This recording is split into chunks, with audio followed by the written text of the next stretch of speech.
So again, one more time, Maga's on Nilfgaard against Hellfinder's monsters here. Maga's Nilfgaard is the one that looks to play a lot of thinning tools, get through its deck, and win the final round with gold value. Meanwhile, Hellfinder's deck we haven't actually seen, I don't believe yet, his monsters list. Correct me if I'm wrong, we haven't seen the Regis Higher Vampire played out yet. I think I feel like we have. Did we miss it? I don't remember if it got played or not. In its Hellfinder's list, we've seen all of it because they went to the final game in their best of 5 series, so we have to have seen this before. I don't remember having seen the Regis, but I might just be forgetting because that was a very long set. But overall, his hand looks like it's decent. He is a bit more Foglet focused than some other builds of the deck are. He does have a pretty decent opening hand with multiple Necro Warriors, multiple Fog effects, etc. Mago's hand, meanwhile, is fairly awful, actually. Double Imperial Golem, double Pikeman, and a Roach. He needs to figure out how to make this hand work the first round. My guess is he keeps the Roach here just because it's the best for him overall. So, yeah, it looks like he did that with his mulligans. What do you think of the opening hand so far? Well, definitely, Mago managed to make those mulligans work for him, ensuring that he's not grabbing too many of the pikemen, but also these. He picked up a couple of Darlin foot soldiers, which are really going to help him out here because I'm still looking at 2 of them and 2 alchemists. It's going to be some strong tempo plays, followed by some strong deck thinning coming out of Mago from round 1. On Hellfinder's side, pretty standard. We do see possibly the earlier fog happening rather than later, simply because the dual fogs, and also we don't see any way for Mago to currently clear that weather, if I'm not mistaken. Yeah, absolutely. And one other interesting thing here is I wonder how much that Regis Higher Vampire will come into play this matchup. We see Mago just drop the Siri Dash immediately, but Mago's deck will consistently thin through the entire deck and wind up with 0 cards left, so I wonder just how much that Regis Higher Vampire will come into play. Could be quite potent. I wouldn't be surprised to see Regis being brought in as a tech choice versus some Nilfgaard decks. It's been rather popular, I think, lately for Nilfgaard to try and go for that round 3, put something high strength in your deck, and then Joachim it out. And if you can hold on to Regis for round 3, that's going to be a very potent way of shutting that down. Yeah, so let's take a look at talk about the keys to winning this whole matchup for Hellfinder, right? We've already seen Mago play against this matchup once, and in that matchup, his opponent kept his Kerns for round 2, and then Mago blew his Bork for it, and then round 3 just played 42 points gold strength or 37 points in gold strength that he just couldn't touch. So in this particular matchup, it's almost exactly the same situation, right? Mago is going to look to play just around 35 to 40 points of gold strength in round 3 if he can help it, which he should be able to with this. Hellfinder needs to play in such a way that he can counter that amount of strength on the board without actually relying on things like a fog effect, right? So part of that's going to have to rely on him actually committing the right cards at the right time. He kind of is in trouble here, though, because he just got drawn a second Crone. Now, those draw effects, he might be finding that third one if he's not too careful. We do see Avalok in hand from Mago still, and I think oftentimes that's something that's overlooked, is being able to draw your opponent's cards whenever they still have cards that are going to be bringing them out anyway, and that's going to be early on, especially against Foglets monsters. You're able to try and snag those Crones, snag those Foglets, get them in their opening hand, and make their hand just as bad as it can possibly be. Absolutely. And one big thing here, too, is going to be whether or not he can actually take this board back without spending too many resources. He has to hold on to enough resources to bleed round 2, and then also keep the cards he has to have for round 3. The things he needs to keep for round 3 are going to be all of his gold cards, honestly. He can't afford to blow that Woodland Spirit or that Regis before round 3. So whether he can actually win this round with just, say, the Dagon, a Crone, and the Wyvern, if that at maximum, is going to really depend on what he can do the rest of this game. This isn't looking good for him, though, so far. He's down a card already. He doesn't really have many plays left in his hand that he can do this round. This play's nice, but again, Mago really shouldn't have to care about this that much, right? He has, I believe, 2 Nausicaa Standard Bearers in his deck, and he can go digging for with the Avalok here if he wants to. Not only the Avalok, he also picked up another Darlin Foot Soldier to do some additional drawing on it. Oh, that Peter is so big. Oh, Peter just denying any additional fog value. I think it would have happened either way, but we see this Regis coming out already, and honestly, it's too soon. He's able to grab one of these Standard Bearers, but I am not sure if that's... Would you go for it here? To grab a Standard Bearer? I think you almost have to. You want to deny them from having as many ways of clearing your weather as possible, but even if you know that they have the one, he's kind of out of fog effects. He has one more Impenetrable Fog still in the deck. He has the Woodland Spirit, but it's really going to come down to card advantage, and starting off with losing Coin Flip. Granted, we do still have Siri in the opening hand, but it's going to depend. And actually, if he does take the Alchemist, are there more ways of revealing cards, revealing those Darylin Foot Soldiers? And not sure, but we will see him taking that Nausicaa Standard Bearer. I don't believe there are outside the Albric. One thing, though, is that a Sire can reset that for him, so he can add another Alchemist back in if he so chooses, but it's not a great thing for him to be wasting a Sire trigger on an Alchemist. Like, that's, you just don't want to be doing that to shuffle through and make that not just a vanilla 4 bronze. Hellfinder, though, is kind of getting punished for holding his Kerns in this matchup with all 3 in hand. How does he win this now? That Avalok, that Albric just coming down and drawing those Crones, hanging out way too close to the top of the deck, but... And removing the Fog effect, once again, that is the only Nausicaa Standard Bearer because the other one was eaten.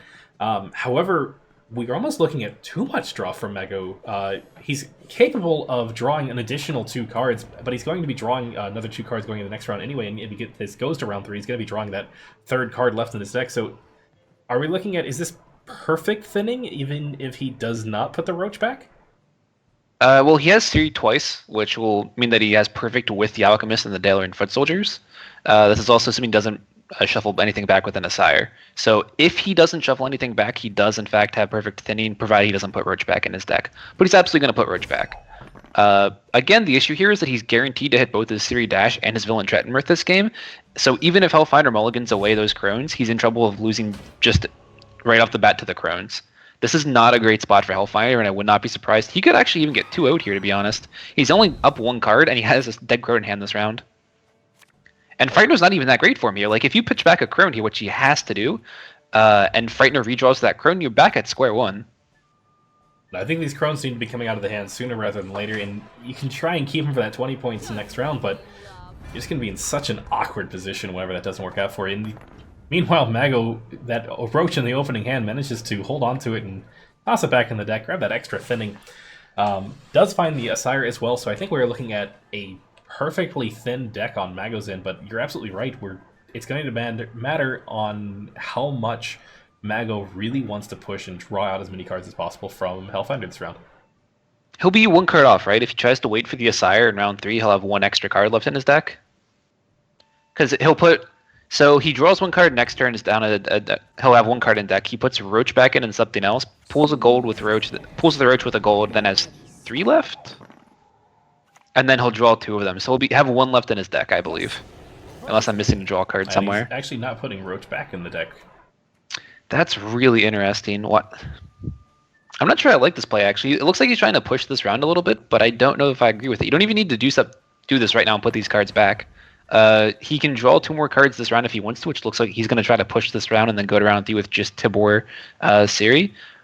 But he still could not draw his Bork. I think you're supposed... if it was me personally there, I would have held the Sire 1 more turn. I would have guaranteed the draw of my Villain Trettenmirth and then gone for the shuffle back in with the Sire. It's really significant to be able to actually Bork here. Like, if you look at the board right now, he could Bork right here. He doesn't have to play a Sire this round if he doesn't want to, and Bork would shut this entire hand down. Looking at Hellfinder's board, he'd have 4 6s and an 8 and 1 7. So he can screw this up between Frightener and the Archgriffin and stuff, but like right now, a Bork on Mago's end, if he had thought about it beforehand, would have been a nice play. Nope, can't disagree there, but we are going to be seeing that Siri Dash and Tibor at least round 3, maybe even this round if he thinks that he can push even more cards out of him. But this line of play does allow him to at least push for as long as he can this round, draw as many cards out from Hellfinder, and I take that back, he's already out. Yeah, I'm not sure I like this line of play at all, honestly. He's not even guaranteed now to draw through the rest of his deck. Like, he has 2 cards in deck, one of which is a Bork, one of which is a card he shuffled back in, which is a Peter. He's able to go down to 1 card remaining in the deck, but he's not able to guarantee the Siri Dash coming back into his hand this round. Or the Villain Trettenmirth. Like, he doesn't actually have, like, last game, the last time we saw this deck, he got the whole way through his deck to find out every piece that he needed, and now he can't do that. That's the problem here, is that he's kind of reliant on not having the last 2 cards in his deck stacked the wrong direction. Or in Hellfinders, and because Maga got out of that round so early and let him keep his resources, even though he had those dead Crones there, this isn't actually that bad for him. He can actually block the Villain Trettenmirth with the Frightener pretty effectively, and Mago doesn't have all of his strength locked into his gold units like he did last time. That Villain Trettenmirth and Bork... I was sorry to cut you off, but there's that issue. There is Siri Dash still in the deck, and only a 50-50 at finding her. Yeah, it's not a great setup for him, honestly. Hellfinder's also managed to keep enough bronzes in his deck where Tibor's guaranteed to draw him one, so he's guaranteed to get that +1 out of it, right? And did he hit it? Oh, he missed it! Holy! So Siri that's so bad! Chilling down at the bottom of the deck. And this all goes back to him playing the Asire in round 2. If he had held that till round 3, he's guaranteed to thin his deck because he puts back Roach. He doesn't have to put back 2 other cards that both have to be drawn. Well, had he wanted to use the Asire round 2 for the pushing, he still could have started off with the Darylin Foot Soldiers and only had the 2 cards in the deck at the end. But then Siri does go back then. So he then, like, he still has that issue, right? Like, he's still going to be 1 short if he Asires without putting Roach back in. He could have just put 1 back. If he just put 1 card back, he's guaranteed to hit it. But he got greedy with it, and he might get punished here. But we'll see that Tibor is still representing a large amount of strength. It's gonna, if it ends up, wow, looking at the cards, that is a 1 in 4 chance of pulling the Impenetrable Fog, which I think is exactly what Hellfinder is banking on. Villain Trenmerth's only going to be scorching his own units. I don't think there's any. Oh no! This is such a bad play by him, I think. Like, he can't beat the Woodland Spirit now, right? Woodland Spirit's going to pull 7 Fogguts out of his deck now, or out of the graveyard, so that's 14 plus the 3 plus the 5. That's a 22-point Woodland Spirit. Oh. I think Mago's Saving Grace series, if I'm not mistaken, that's only a 2-point Gels. Not really providing much for him. I honestly don't know if it matters or not. Tibor's going to be 25 and Bork is going to be 6, right? But that Frightenor on his side is going to die, and Hellfinder doesn't actually have anything bigger than that 7 on the board. So that 7's going to die too. Bork is just a completely dead card in his hand. He might not even get to actually get his trigger off this game. He might have to just play it as his last play instead. So what's your thought here on the Grave Hag, or I'm sorry, the Water Hag being used for, well, water? I think it's absolutely fine. So Hellfinder at this point should know that Mago has, like, what specific cards left in Mago's hand. This deck isn't, like, completely unknown. I don't even recall if they've played at this point or not. I believe Mago told me they might have played already. I can't remember. But if they have, then he knows that Mago plays Bork in his deck. So he can play this basically with perfect information of what golds to remember. He knows that Mago has 2 golds and a bronze left. He can deduce that just from the deck tracker that's on his left. So he knows what to expect here. He also knew that this was a standard bearer because he saw the second one earlier. So he had almost perfect information. He knows that Mago's last card is either a Siri Dash or a Bork here. So he can play this with... Like, he doesn't have any downside here. He still has the Beckers if the Frightener lives, and if he doesn't have to, then he just doesn't play it and Bork kills something. In this case, it's going to actually go off, give him 18 points here, plus the Woodland Spirit. Is that enough? That's what I'm curious. So make 18? Yeah, this is enough. Yep. This is absolutely enough. This Woodland Spirit's worth 22 points. He'll win by 3 points here. And you say it's absolutely enough, but 3 points is not that large of a margin. I think this came pretty darn close. Actually, a little bit more 3 points, since the fog will tick as well. Yeah, the big thing here, though, again, is that if Mago had gotten access to his Siri Dash here, this wouldn't have been a win for This wouldn't have been a win for Hellfinder. Oh, no, it would have been... Yeah, that was been, what, I think 15 points Siri Dash, and it was a 9-point difference. That would have been enough. Yeah, that's crazy. So, diving right into the next match, then, it looks like. We're going to have Mago and Skellig against Hellfinder's Monsters again. We're looking at Mago's hand here first. This matchup, in general, is one that's actually... In my opinion, it's decently favored to the Skellige deck. The weather effects are not that great when you're staring down a board with a Clan Brock for Hunter. Shield Maidens also have some play in that kind of a matchup. He wants his Wild Boar of the Sea here, like almost all the time. On the other side, though, it looks like Hellfinder does not have a great opener right now. All 3 of his mulligans are shot. Well, I mean, you're not trying to make your hand necessarily better, but at least you have some fairly obvious mulligans. I don't mind those hands every now and then. Simply it's like, well, I know how to do this. Click, click, click. Well, we can say that this is actually a really good mulligan for him. He didn't hit any duplicate crones. He didn't have anything that's like a really dead card in his hand. He would have maybe preferred another Neko Warrior, but honestly, this is a great hand for him. He also didn't, even though he lost the coin flip, I guess, like we'll say that he lost the coin flip here, it's not awful for him, because if Mago did have Savage Bear, it would be okay. Correct me if I'm wrong, that's not 7 in a row for Hellfinder on these coin flips, is it? No, I believe that's 7 in a row for Hellfinder on the coin flip, actually. Which, ouch. So we see Mago go ahead. But no, just no words. But I agreed. I think that Hellfinder, even with those triple Fogglets opening hand, this is about what you want to see most of the time when you're opening hand for monsters. A lot of your bronze units, a lot of your carry, we're all 3 Selena Harpies, especially if you're able to win this round. But more importantly, you have units that you want to play. This is all a very proactive hand, and it's reactive enough that he's able to maybe get those 11-point Wyverns. Also, remember what we saw earlier when we saw this matchup where Skellige just rolled monsters twice? The entirety of those matchups revolved around one card, and that was Savage Bear. Mago does not have that card this time, and we can already take a look at the board and see just how much that matters here. This is 3 Seleno Harpies that are going to get massive value off of it, as well as multiple Foglets that just he doesn't get to interact with. So this round will be much tougher to win than it would have been otherwise. I don't believe so, but is this enough of a... Oh, it actually is enough of a swing to trigger the Brave effect from the Wyvern. What do you really hit here, though? No, it won't. The Brave triggers after the 2 damage with the Wyvern, so it should only be 8. Wyvern is a little bit weird, unless they fixed it and I wasn't aware of it. The way Wyvern works is it does 6, then it will do the 2, and if it's not enough to actually give you the Brave trigger, it doesn't give you the 3 either. It's a very strange trigger, so it'll only give him the 8 total, so it'll only go up by 1 point. Fair enough. So what do you do here? We're looking at... I will say that the Olgierd is doing a very good job of helping to stagger that fog as much as possible. Yeah, so the name of the game here, if you're Hellfinder, is that if you want to actually push this round, that Hunter has to die. The Hunter or the Light Longship are the only 2 targets here that matter. Oh, it does work that way. When did that get changed? Well, call me a liar then. The issue, so he has 2 things he has to worry about here. One is the immediate threat of the Light Longship has to die, which he got rid of. The other threat, though, is the fact that that Hunter is going to grow massively, and as this round progresses into the future rounds, that Hunter can single-handedly take over the game if he does not find Becker's Twisted Mirror. Now, it looks like he's debating if he wants to pop an egg here with the Shield Maiden trigger. He could either do that, he could put it somewhere else, which also gives him a valuable damage target later, but I don't know if this is right. He might want to negate part of that carryover at the expense of 2 extra points this round. I think I would have probably popped an egg if I was him. I think the egg might have been a pretty decent play, and I'm a little surprised to see the Morkvar coming down so soon on that. Wonder... Well, I actually love that play.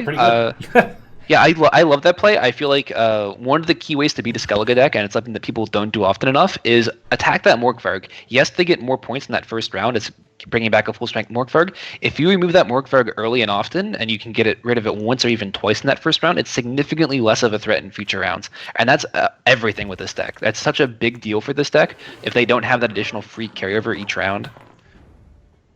And we're seeing Mago there. He's spending his decoy just as a plus 3 points. That's a worse Shieldsmith, like in every way, shape, and form. That card is not great what he just did there, but he values it that much. Also, possibly a better Shieldsmith, simply, oh, not necessarily, but Armorsmith instead, which can bring back all of that strength again, lining them all up next to each other. Helps that out significantly, and we actually are going to see that Armorsmith coming down. Looks like. Yeah, I actually don't know. I think he should wait a turn for that, honestly. Unless he doesn't think he's a better play here. His other play here is basically if he wants to Grandmaster or not, or if he wants to just blow the Coral. The Coral right now gets him, what, 8 points in the back row, so it's a 13-point Coral. Not that great. He's fairly limited in his options because he has a Renew in hand already, and part of this is going to be that Mago has to understand the situation he's in with that Renew. If he doesn't top deck one of his other golds in his deck, he's going to be in a very rough spot with it later since we haven't seen any golds from Hellfinder other than Ciri. And if he pushes this round, Ciri's not available for him next round. So he has to be a little bit cognizant there. And he understands that the cards that he has available for him to play the rest of this round are pretty limited. He basically now just has his Armorsmith and maybe Coral if he wants to commit it here. Hellfinder weighing his options, not finding an easy way. He will get up the 2 points from the Bear taking some fog damage, but still not finding an easy way of gaining an additional, what is it, 9 points required? 8 points required? Yeah, and also Mago's gaining back 1 point per turn because the Hunter gets a point whenever that bear gets hit. So he's giving the round up actually pretty early. I feel like he should push this harder. I think he needs to Gels there, honestly. Like if he can Gels into Crones, he can get a big enough point swing to maybe win that round. I don't know if it's okay to give this round up as easily as he is, because his carryover with his eggs actually isn't enough to beat the Morkvarg and the Olgierd, I don't think. I do not believe so. It's fairly close though. So he'll lose the card advantage that he fought so hard for with the Ciri, though. Yeah, he fought for it, and immediately, like, he's already behind the 8-ball with his hand, right? Like, he can't really do that much with it, in terms of... Like, Mago gets to get a free card here if he wants. So that Ciri was completely useless, and because he lost that round, his Harpy carryover is also basically useless. That's one of the issues with this deck, and with taking that type of a line around one. If he had been really aggressive with his Gels there and tried to win the round, he might be able to push it where these Harpies actually have some kind of actual, like... They could actually matter to the board state, and right now they really aren't. Well, speaking of aggressive, Mago taking the initiative here, not wanting the card advantage, but wanting to force out some more cards, and that Savage Bear coming down very early. Rain, probably one of the better options. However, we do see from Mago's hand that Armorsmith could possibly save that bear for just a little longer if he wanted. Now, if you're Mago here, would you sig Drift out a Gremist and Clear Skies this just to protect the bear? Because you know your opponent's on a very heavy build with his Foglets and his Selena Harpies and relies on them a lot. Would you just go ham on this immediately and just pull out a Gremist? Well, you know, you might be right on that line of play, simply because it's an... Oh. Like hear me out here. So it saves the bear doesn't die, then it requires another fog effect to actually kill it, or another rain effect, excuse me, which means Dagon's getting a rain effect out. The only other thing that might kill us if he's taking a removal spell, which he would have seen probably at this point already. If he doesn't, then whenever he goes ahead and makes a fog, he's only getting 5 points out of it, which is kind of massive actually. So he goes for the Regis here. That's a dangerous play, actually. I was gonna say, don't know if that was necessarily the right choice there. The Crones being his primary out, especially whenever it looks like Mago is gearing up for a very long round 2, possibly even trying to go for the 2-0. He is able to hold on to a decent amount of carryover value with the Mark and the Old Geared. But, well, maybe it's a bit of a heads-up play even to go for the Regis here. It's helping to deny any extra coral value on the Crones. Here's the issue, though, is that he just puts up in the graveyard that if Mago wanted to, it gives him a better res target. Like, imagine if Mago's hand was like the third Priestess and Sigdrift for how hard he could push this round. This is really dangerous by Hellfinder. Oh, definitely agree. And we have actually too many fog effects, too many weather effects coming from Hellfinder's hand. He did ditch a fog in the mulligan between round 1 and round 2. However, he turned that into a Woodland Spirit, which is a little bit better, just a 8-point more value fog. But there's not enough rows, there's not enough units on enough rows to justify having that much weather, and you really only want the one fog to be able to pull out the additional foglets. So it looks like Mago's line here is just he's going to pressure out Hellfire as much as he can this round, and then fight for round 3 with his Hunter, right? He has a Sigdrift in hand, he can still res that Hunter, which is going to be at least a 17 next round if he bows out immediately right now, potentially more. Actually, no, it'll be at least an 18 then, because that other Hunter will get damaged one more time, plus its veteran trigger. At this point, this is looking like a situation where he might have to bow out literally after this turn, and then hope and pray that his Sigdrift into the Hunter's enough next round, plus the Coral. Coral won't get much value here unless his opponent immediately crones us, though. And he gets the pass here. That's exactly what Hellfinder was looking for. If Mago could have pressured just a little bit longer, Hellfinder was running out of options. Well, we're kind of in that situation where Mago's stuck in the round too long, right? If he had gone out earlier, he could have left this round maybe in an even better position than going 1 even cards here, right? Well, I'm not sure. He does have the even larger carryover value. We're looking at a, correct me if I'm wrong, 21 strength Hunter just sitting in the graveyard ready to go. Still maintaining better carryover value, and I do see a very fortunate Crone from Hellfinder because he lost his main... Does he risk this? Do you risk this if it's you? Do you pitch the Siri back here? He's thinking about it. I think you have to. You have to keep that... you're looking for as much strength as possible, and the Siri at 7 is not what you're looking for. Reasonably, that doesn't do it, though. Either. Yeah, like, if you look at his deck, what does he even have left in his deck that he wants here? Maybe the Becker... I guess he has to look for the Becker's Twisted Mirror, but that's such a low chance of hitting it. And if he'd hit a Crone there, he would be just completely out of it. Well, if you don't hit the Becker's Twisted Mirror, you're completely out of it anyway. You're looking at some decent strength swings with the Crones, and it's just going to get shut down by the Coral. Not only does he have the Coral in hand, but Royal Decree would have pulled it out anyway. So reasonably a 15-point Coral. Dagon... What do we hit with this Decree here? What golds are in... Oh, he can hit the Regis if he wants to. Does he go for the Regis here off the Renew? He does! Or is he going for Gels? It has to be the Regis, right? It is. Yes! And he's guaranteed to hit an Archgriffin here, so he has a guaranteed 13-point play here. Not shabby. Not at all. Again, there's just too many weather effects in Hellfinder's hand that he's found this game that there weren't enough clear skies going on. He was banking on 2 more of them coming up. I wonder, is he going to lose this because he mulliganed the Siri away? Well, Coral here is worth what? What, 7 more value he could have possibly had?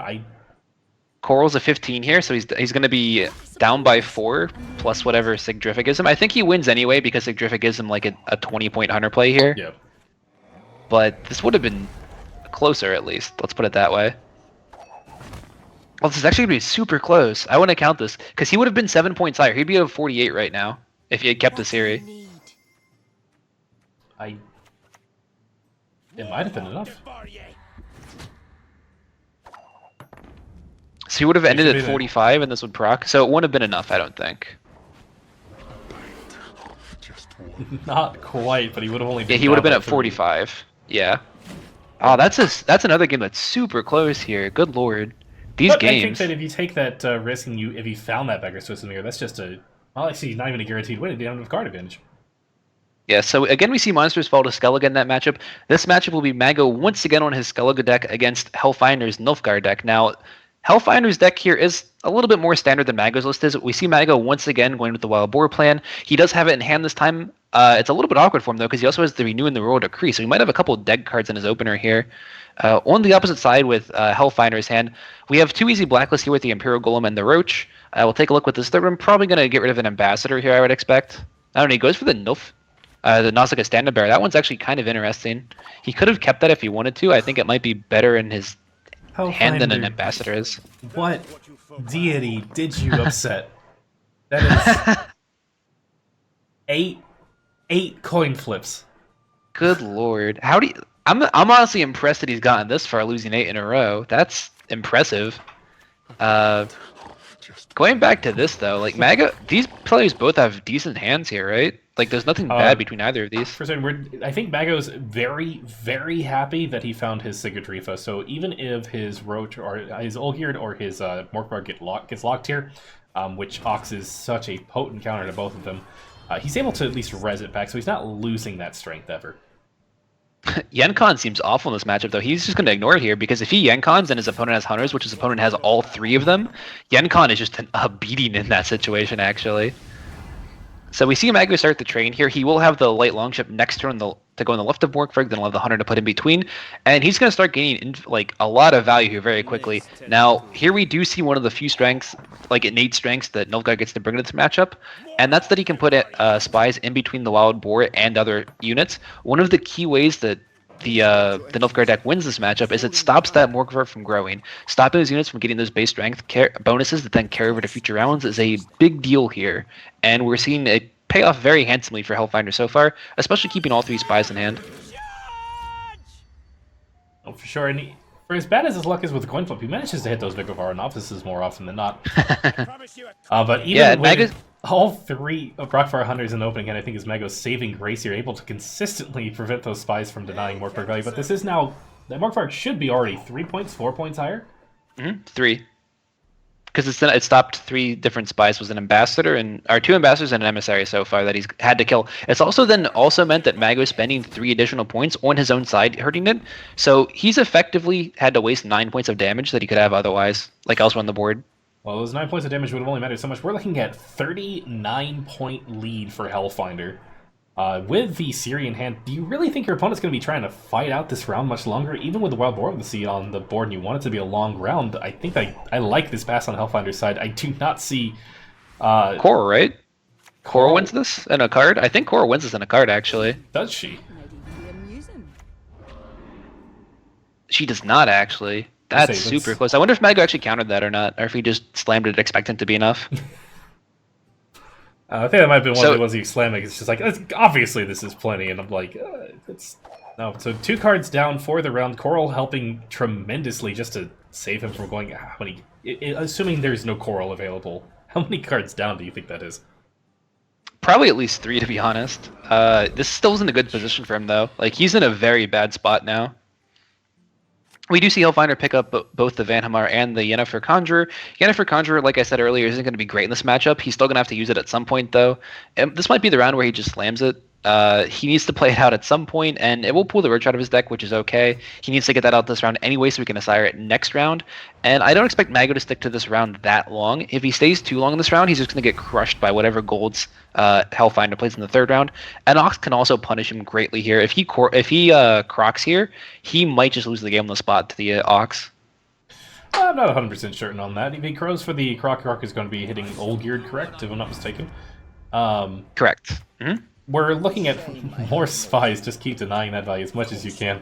But I think we're seeing at least 3, maybe even 4 cards down from Mago this round, simply with that Wild Boar play from the get-go. He wants to play both Shieldsmen still. He wants to try and invest these points in the next round, and that might be the biggest mistake that I've seen him make. That Sigurdrifa was the only possible way of ensuring that he was going to be able to res something after an Ox. So if we do see that Croc come down, we may even not even need to see the Croc come down. That Ox just got so much more potent now that the Sigurdrifa is off the table. Well, here's the other thing with that line of play, where normally Ox on those units being locked is okay, because they normally will lock it in round 1, right? And then round 2 you can afford a Sigdrift for the locked silver unit, and then it still comes back in round 3. You don't really want to be wasting a Sigdrift in round 3 to res a Mork Varg or an Olgierd. It's not a great feeling, and it's generally not what you want. You want to be resing your hunters at that point. You're not getting that extra value, you're just resing a decent-sized body at that point. It's the same almost as resing a Savage Bear, with a slight additional benefit that you rarely will actually see. So the fact that he got to go this deep into the game and still has Ox in hand is actually a significantly bad thing for Mago. And I honestly, at this point, don't expect Mago to be able to win this game. He's just spent too many resources and hasn't got enough payout out of those resources. The Hunter chain happening where it did, not having any light long ships that stuck around, not getting those bonuses on his Hunters. This is everything that Nilfgaard wants to do in this matchup. Hellfinder has done perfectly. So this Peter play, do you think that that's the telltale sign of your Mago of just like, wait a second, I think I screwed up? Yeah, I think at this point Mago understood about 2 cards ago that he is all in for this round almost, and has to hope that he can bleed out his opponent down to maybe 2 cards left in hand. And here he's going to get absolutely wrecked after this Gramus. Mago can't. Mago can pass here and expect that it takes his opponent 2 cards to win this round, but his opponent could spend every single card here, and Mago still can't win. Like, it's just that bad because of the Ox coming down here. I'd expect him to go Ox into a Vanhamar here, and that should close the game out almost immediately, I think. Well, he isn't guaranteed. Actually, I'm saying correctly. He is guaranteed the Villain Treadmirth on the Roach if he's able to hold on to the Sire, and that does look to be the line of play. He can't make it. He can't make enough points though. Or he can't have enough cards in hand to actually do that. Correct me if I'm wrong. To have the Bork trigger. Neither player will have enough cards left in hand for the Bork to trigger. Not to trigger, but to at least pull out the. Sorry, yes, absolutely. I was comparing versus pulling out the Roach. You saving the Sire for next round, or saving the Van Hamar for next round? Oh wait, no. He's actually he could, if he wants to, he can get the Villain Treadmirth trigger by pitching the Asire back here. Then he goes Villain Treadmirth into the Cantarella into the Asire. But the question is if he even wants, if he wants to do that. Like, Asire dies to the Villain Treadmirth, then he might even not care about that. If you're in Hellfinder's shoes, are you thinking that 10 points is enough, or 16 points? 21 points is going to be able to outvalue whatever 2 cards are remaining? And I think they are. You know that none of those Hunters got very large this game. I think the largest one might be sitting at 8. A vast difference compared to last game whenever they were at, I believe there was a 21-point Hunter at one point. Yeah, because Sigdriff is gone, like, it's a significant blow to Mago here. He never got off a Grimmist for a Savage Bear, so I believe even 2 Priestess of Freyas wouldn't do it for him. Renew's also dead. Coral's also... Yeah, so all the golds are gone at this point. Yeah, there's just nothing Mago can do here. Like, there was no 2-card combo here that would save him here, and I think the issue here stemmed from the way he played round 1. He kind of committed in a way that made it so that all of his points are being wasted. He didn't really get any of his combo chains going in this matchup, and I don't know if it's as much of a fault of his as it is Hellfinder playing the matchup the way it needs to be played. So well played by Hellfinder here. Hellfinder definitely played it the way he needed to play it. He picked up the Ox exactly when he needed it. Granted, Nilfgaard is known for going down as many cards as possible, but I think it might have just come down to that overcommittal on the carryover value, and it's such risky carryover value when you're going up against Nilfgaard, and Nilfgaard loves to play Ox. Yeah, and also one small thing there. Actually, if Mago had pulled a Priestess of Freya along with his Grimmist, he would have won that game. It would have given enough points between resing something and then Grimmist killing the Priestess. But anyway, on to the next game. We have Mago and Monsters against Hellfinder with his Nilfgaard deck. Hellfinder, why?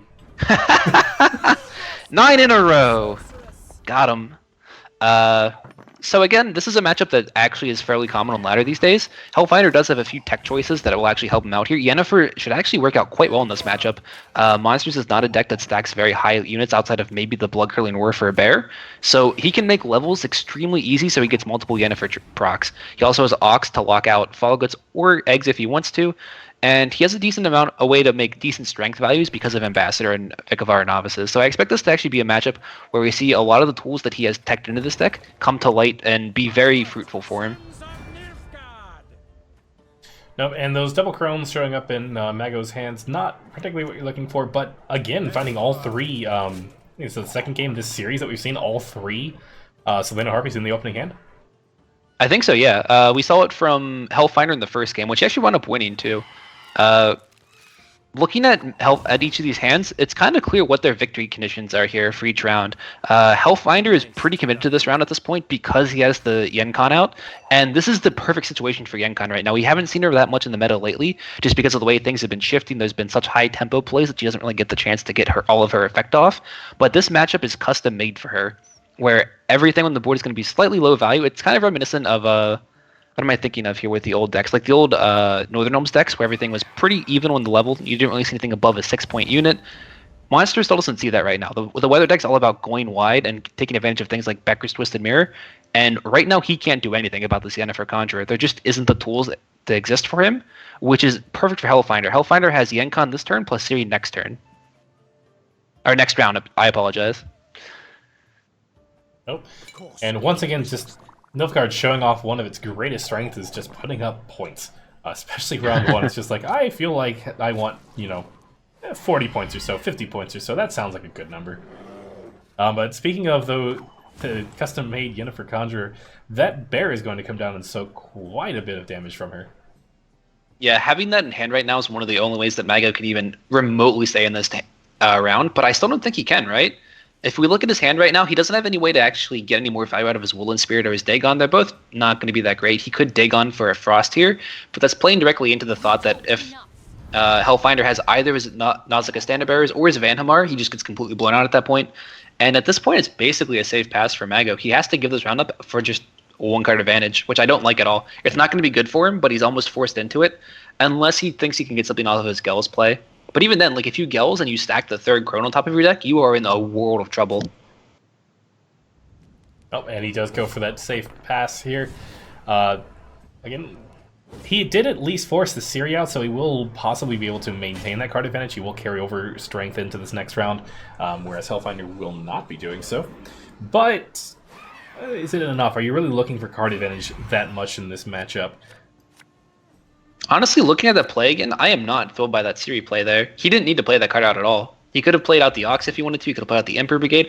Ox doesn't get much value in this matchup if you're not locking a Foglet or an Egg, right? So he could have just spent the Ox instead and kept that round going longer. He gets a value eventually off the Incon, and Mago's hand didn't have any tools to stick to that round longer, and now he has to deal with 15 points already. If this is a hard pass on his side, he just gets completely blown out for that card advantage yet again.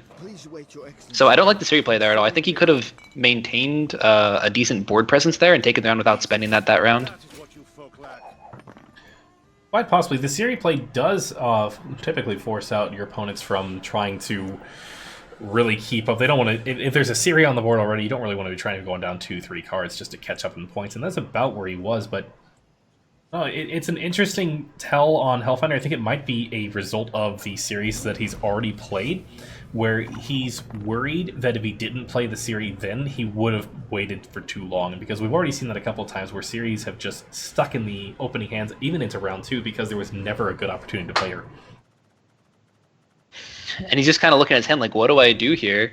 Like, he doesn't actually have a great play here. If we look at what he can do, his lines here, he can decide here to put the Roach back in another card, but it's not that great here yet, right?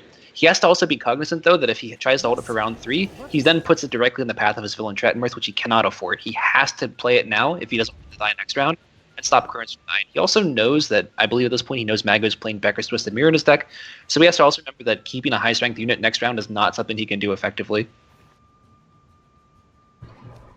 Because I think you don't really want to put anything else in the deck at that point. You still have quite a few cards that you want. No way of drawing cards, I think, is his biggest issue. He didn't go through the deck enough. Vikavar Novice is still stuck in the deck. That's going to be most likely a dead draw next round, unless it manages to draw an Emissary into Vikavar Novice. Like, so much of what his hand's capable of doing is dependent on his deck. This is a solid Ox, at least, denying any additional carryover value. Yeah, you can't really complain about it. The Warrior here kind of negates that to an extent. He does get that, make it so he gets 4 Fog instead of just 2, which is okay for him in future rounds. I wonder if you commit the Peter here just to killing off one of those Foglets. He can't get card advantage back at this point, so he can never Peter the Becker's Twisted Mirror unit if he does in fact have it. So there's not really a better spot to use it here than killing off a Foglet. It would at least force another card out, and we're starting to get to the meat of Mago's hand as well. The Water Hag possibly being the least valuable card in the hand, but starting to get to the cards that he really wants to hold on to for that round 3 value. Yeah, of the silvers left in his deck, one of them is a Becker's Twisted Mirror, one is a Cronin. I'm blanking what the last one's a Frightener, right? So he really can't afford. If he Gells, he will pull one of those. His Siri, he could actually Siri here. If he finds it here, he's in a great spot. See what he hits. If it was Siri, you'd think he'd slam it here, right? I think so. If it was Siri, that's just an instant Siri. It's such a great opportunity for... Oh no. Wow, he actually... Well, thought through his play fully. Maybe he didn't want to repeat the Coral mistake from the other game. Making sure that... It might be. I bet I can tell you what it might be, actually. I wonder if he saw a Crone in his hand, or in the other decision there, so now he knows that he has a Crone stacked on top of his deck. That might be it. The Crone actually wouldn't have been that terrible, because you're not really going to find the full value off of it anyway. Well, the issue with that then is that you have to immediately pitch it, so he might have to think about whether he wants to play a Crone here to force this round out a little bit deeper, and then next turn he won't have to draw on the top of his deck. So retain the 1 card advantage that he had going into this round. If that was a Crone, we'll find out here very soon, but I think no matter what, they're likely going to get Phil and Trettenmirth. Catechin, okay. That's what... Huh. Why was he debating that with the Siri then? I guess he wanted to debate if he wanted to keep the gold strength for next round or not. That's a decent hit for him, though. It meant that he knew that he wasn't bricking into a Crone next turn. The Blood Curdling Roar here is actually great, too. Assuming the issue here, though, is the fact that he doesn't get to actually block a Villain Trettenmirth at any point in time, so this card is going to get massive value here. He's going to get at least the 12 and whatever the Catechin is here, which is is going to be a 17 off that Sire. Oh, but he does manage to... He's not going to be able to block the Villain Trettenmirth, but I'm not sure if he's going to be required. The fact that he's able to turn that 2-strength Emissary into a 12-strength there is going to be significant for him, and just the Crone's value and the Woodland Spirit alone, we already have an extra, I believe, there are 4 Foglets. Mm-hmm. So if you're on Hellfinder's side, what can you hit here to try and help you out? Nausicaa Standard Bearer after the weather effect, but he's not going to get it. He's playing it off now. He has to actually have his Kahir hit one of those Standard Bearers next turn. So it depends on if that Nausicaa Standard Bearer got shuffled to the bottom of his deck or not. Or he could also hit Cantarella. Cantarella might help out here a little bit, but I don't think it will. Like, he can't afford to give that 10 points and not hit the 8. Yeah, he's just going to put the 12 out here. He knows that if he pressures this enough that even losing that 29 points, he might still win this round. He's still 2 points ahead at this point without the 14 from the Woodland Spirit. So we need to see 17 points here. Oh, that's awful. I don't think he can win now. No, I don't. Oh, no. Oh, no. He's. I mean, you know what? Yeah, we knew it was the Ambassador too, though. Like, because we just saw off the Kahir what his 3 draws there were. He didn't have an out here. Nope, nothing quite available to him, and even losing the 29 strength from the Villain Trettenmirth going off, that is an insanely high value Villain Trettenmirth. There's just too much power, and that Catechin placing on the top, ensuring that he's not going to be drawing that 3rd Crone really helped him out as well. But even if he had drawn the 3rd Crone, he could have delayed this round out a little bit longer. I think a lot of this came down to that round 1 card advantage really playing a part. And followed by round 2, Hellfinder just kind of having a bricked hand to try and force anything out with. Yeah, just not a great... Like, I don't know. Him losing the coin flip yet again was just awful for him there. So we already knew our final match is a Skellige mirror match. We will have Mago with his unique variant of it against... I can't recall, actually, if Hellfinder has any special spice in his deck. Whoops, what happened here? Okay, sorry guys, we actually just had that reverse a little bit. So we saw one hand and then we're back to it again. Well, it's just the day for some slight technical difficulties. Okay, and then Hellfinder, let's take a look at his opening hand. He doesn't have the... Would Regis actually be that great in this matchup? Oh, I believe I know what happened. I believe there was an issue of the disconnect and they had to remake the game, if I'm not mistaken. If I have any of the mods in the chat who could confirm that for me, that'd be much appreciated. So looking at these opening hands, immediately what I'm struck by is the fact that one player has a Savage Bear and one doesn't. And if you remember from the earlier games that Swim and I casted, one of the key factors of that was when we looked at the opening hands, who had a Savage Bear and who didn't. At the time, both of them did. In this matchup, one player who is playing a 1 of Savage Bear has his, and the other player who's playing 2 doesn't have his at all. This could actually just, at this point, whoever wins round 1, well, we talked about this earlier, whoever wins round 1 in a Skellige mirror gets the chance to play the first Savage Bear in round 3. So if you can do that and you can deny the Priestess of Freya's in round 3, you will win this matchup. So we'll see if that actually comes into effect here, if Mago can hold that bear till round 2 or round 3, or if he gets the first play in round 3 and gets to capitalize off of that play. Now, another consideration, so round 1 going into round 2 is also going to be extremely interesting because whoever can win that, both players with Renew in their opening hand, able to ensure that one way or another, this wild boar of the sea is not going anywhere. Yeah, imagine if we saw Hellfinder pull his and then have 2 Wild Boar of the Seas out. That would be kind of funny. One big thing here, though, that we have to take note of, Hellfinder is running Donner on Hinder, and in this matchup, that card can be an extremely swingy card. It can both lock the Morkvarg here, and it can pull a very valuable target out of Mago's deck here. So we have to just watch here and see just how much value that card will get here. Now, we are seeing both players get an early setup. Mago is set up better here. He has the full chain going off here. I'm not quite sure why he put the Olgierd there, to be honest. The Olgierd there should have gone on the very end. Then he could actually still have the light longship working. Actually, no, never mind. Excuse me. I was thinking that he could put that setup a little bit different, where he could have the Hunter on the inside. Personally, I feel like Hunter on the inside, getting buffed by the bear, by the Wild Boar of the Sea, is actually a very good plan in this matchup. Whether or not it's going to work out that way, we'll see. I like it. Some people don't. Mago is clearly a fan of keeping the Morkvarg as the buff target. We do see him just spend his Priestess early here, though. How do you feel about that? Priestess early, I think, is fine. He really wanted to get this Brockfire Hunter online. If you're already committing to the Brockfire Hunter not picking up the Wild Boar of the Sea buff, which I think I'm more of a fan of not picking up the buff, but if you're committing to that line of play, you definitely need to ensure that for a long round that he's gaining as much value as possible, and you can't have him just sitting in the graveyard. You'll more than likely be able to find a res target later on to be able to bring him back. But if you've already committed to the one Hunter and you need to be fully committed at that point, you need to bring him back. Yeah, and one thing that we need to note here yet again, look at Mago's hand. He's holding the keys to future rounds there still, specifically with the Savage Bear, and he's gotten his opponent to pass here in a situation where he will win this round, which means in round 3 he gets the first Savage Bear. That's huge. We didn't get to see Hellfinder get his entire train online with his Wild Boar of the Sea. He didn't find it this round, so he's going to wind up losing this round entirely off of that extra value. Additionally, he does get the Siri back here. He has the lock, but his carryover is significantly worse because he does not have that Olgierd that Mago has here. So he's not in a great spot yet. And we can see Mago here find any type of res target, so in a bit of a yeah, worse this spot. isn't looking good for him. The one saving grace he has here about the Savage Bear play is that he has a Marching Orders, which will negate the Savage Bear killing off his Priestess. Oh, he finds a Savage Bear of his own. This might have just flipped around, actually. Mago won the first round, and he is ahead by a significant margin here. But Hellfinder has the tools now. He has the potential to actually be able to do things. He did pitch the Renew there. I'm wondering why he pitched the Renew. I'm thinking he pitched the Renew because he was expecting his opponent to have a Renew. If this was going to be a shorter round, or if it's a shorter round or longer round, either way, Mago got to have the first play of this round. So because of that, if he just let off immediately with the Renew, we would have seen a Wild Boar just continue ticking on Mago's side. But bear comes down, the bear gets damaged, the bear goes back again. Seems to be fairly standard play, but this Donner, do you think there's a case to be made for locking the bear instead of Morkvarg or Olgierd?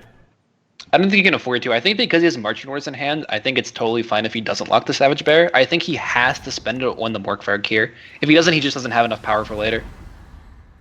Like right now, because Mago has both the Morkvarg and the Olgierd, he's just too far ahead if both of those go to round 3. He can't afford to let them both go through. Can he afford to win this round without locking the bear, though? What options does he have? He has an 11-point Hunter. For Marching Orders will give him an 11-point Hunter, which will be 14 points, so that's 13 plus a 2 is 15 points. So he can close the gap right now if he wants to between Donner and Marching Orders. It depends on how far Mago commits to this round, if he can do more or not.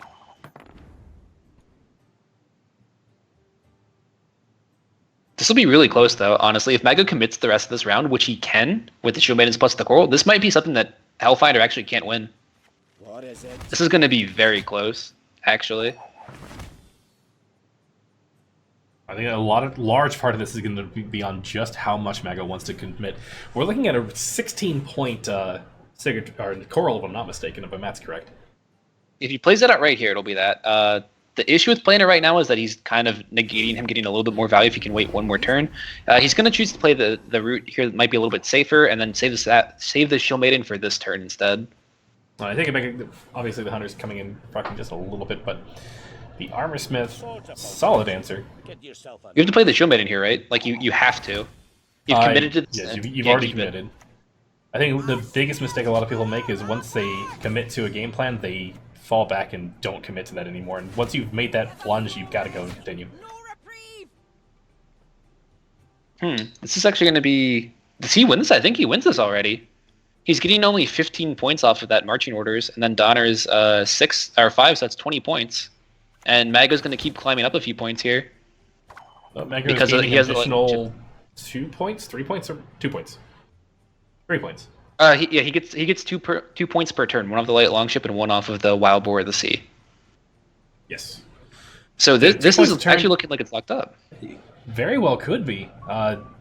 Simply running out of possibilities on Hellfinder's side, and this Donner, I think that pitching that renew, I think he was expecting the longship to be coming, or his opponent to either have a renew or for this round not to go nearly as long, and I think that really came back to bite him, and he's trying to just stay alive. This Donner locking, preventing it from 2 points to 1 point, but even then, as you mentioned, it's only 15-point marching orders. It's not going to be enough. Wait a minute.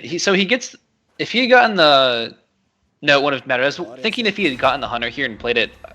Oh, wait, did he just misplay? Oh, he might have just misplayed there, actually.